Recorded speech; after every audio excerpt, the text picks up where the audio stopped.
అందరికీ షాలోం. ఈరోజు సామెతలు 18వ అధ్యాయం నుండి 21వ అధ్యాయం వరకు.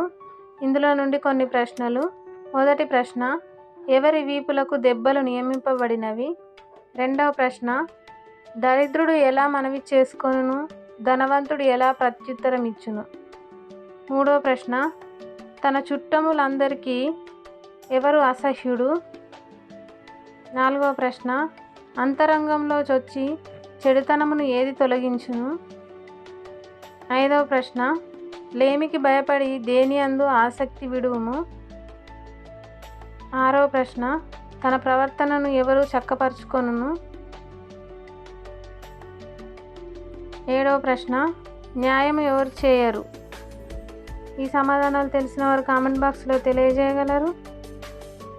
షేర్ చేయండి, సబ్స్క్రైబ్ చేయండి, లైక్ చేయండి.